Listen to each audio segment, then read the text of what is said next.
Hey everybody, I hope you guys are having a great day. How's your weekend been? How was Labor Day, everybody? Tell me in the comments below. So folks, let's now go over the very important stimulus check news that I want everyone to know. For fighting to make sure that Social Security is fully funded and really to protect our freedom. Senator Bernie Sanders. So everybody, in May and June, more than half of the states, all but one led by Republicans, chose to end unemployment benefits early, citing labor shortages. However, in the states that opted to terminate the unemployment assistance and emergency unemployment compensation programs early, few indicators show the move has led to an increase in employment. Now additionally, some states that maintained the benefits saw greater increases in employment when compared to states of similar size that cut benefits. They want to cut Social Security, Medicare, and Medicaid. My view, and we've introduced legislation to do this. So take Georgia and North Carolina, for example, which both states have a population of around 10.5 million. According to the Wall Street Journal, while Georgia chose to end benefits in June, North Carolina did not. The state experienced a job growth rate of 2.2% compared to the 2.8% increase seen in Georgia.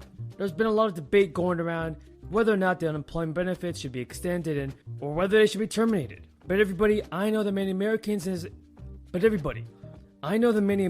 in this country are still suffering due to the crisis, and there are many people that still are in need of financial assistance. So I think that President Biden and the Democrats and the Republicans should at least send out more stimulus relief. If you guys agree, leave your thoughts in the comments below and leave a comment down below saying I agree.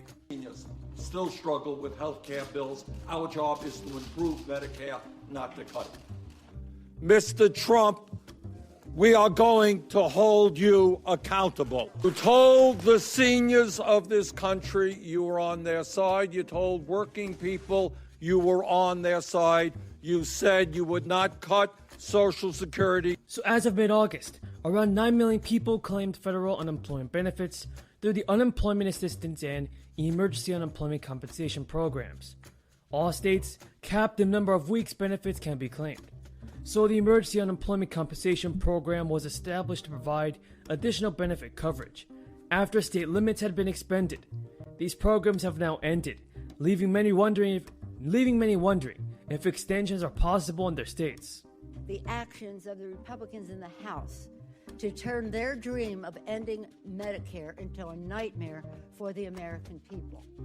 And when they do so, they say, well, it's not going to cost the current seniors anything. No, current seniors will pay more. So there seems to be little interest on Capitol Hill to extend the programs at the federal level. The Biden administration has encouraged states experiencing high levels of unemployment to use emergency funds from the American Rescue Plan to provide benefits to those still out of work. States have their own reasons for not offering extensions. Some states like Arkansas have stated that they will not extend unemployment benefits as they have seen increases or decreases in the unemployment rate. Sitting at 4.5%, the state would be remiss in recognizing that while lower than national average, the rate is still 4 percentage points higher than the figure recorded in August of 2019. In the state of Oregon, representatives told CNBC that they would be unable to provide an extension as the funds from the American Rescue Plan have already been earmarked for other priorities. The U.S. economy is built upon high levels of consumer spending. So when people spend money, the economy does well. When spending slows, the economy slows right there with it. Will the economy take full recovery, everybody, with President Biden in office? Tell me in the comments below.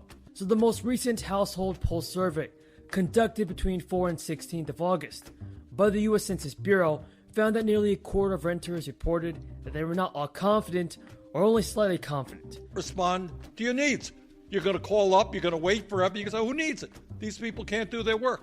And people don't know that the Social Security Administration is understaffed and underfunded.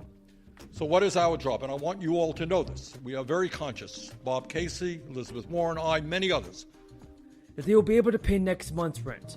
Around 11% of households, 1 in 10 actually, making under $25,000 a year, were not confident in their ability to pay rent next month. To support Americans on the verge of eviction, the Biden administration established a more targeted eviction moratorium to impact families, that is. And rather than a general moratorium, the new order enacted banned evictions in specific areas of the country, where cases are rapidly increasing, which likely would be exacerbated by mass evictions. Now, a few days later, the Supreme Court ruled the moratorium unconstitutional, leaving millions of households vulnerable. The three more liberal justices dissented with the remaining 6 votings on the side of the Alabama Realtors Association to overturn the ban on evictions.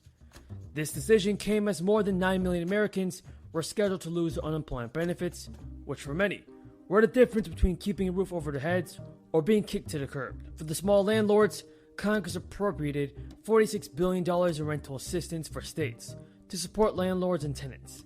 Notably, by late August, little of this money has been distributed. The government's failure to distribute these funds is not the fault of tenants. The inaction represents a policy failure, for which some of the most vulnerable children and families will pay the price when they are evicted from their homes. This is not the first time the unemployment benefits have expired. The CARES Act, which was passed in March 2020, just as the crisis began, allowed for a $600 topper to be sent in addition to state benefits through July 2020. When these additional payments ended, personal income levels dropped from around $20.3 billion to $19.7 billion. So folks, do you believe that President Biden is going to send out more stimulus relief this year? Leave your thoughts in the comments below. Now here's what I want you to know what Bernie Sanders is saying surrounding more stimulus checks, as well as the Social Security benefits. Diverse and dedicated workforce. It is only fitting that every year on this day we acknowledge the social, civic, and economic contributions of our working men and women. Labor Day was first celebrated in 1882, when work was hard to find, and those who did find work struggled to receive fair compensation, safe working conditions, and fair work hours. Since that time, we have come a long way as a state and as a nation on behalf of our workforce and working families. But there is always more to achieve. The best way to invest in the future of our state and nation is to invest in our current workforce and in our youth, and to provide opportunities for all who want to work to do so with success and in the best environments that we can provide.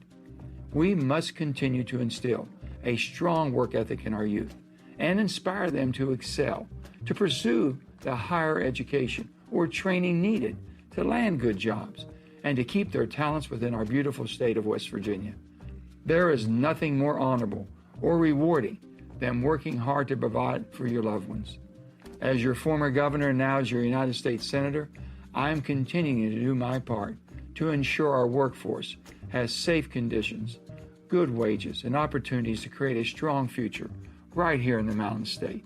While I'm continuing fighting for new jobs and opportunities in West Virginia, I join each of you this holiday weekend in thanking the hardworking men and women who make a difference in our state every day.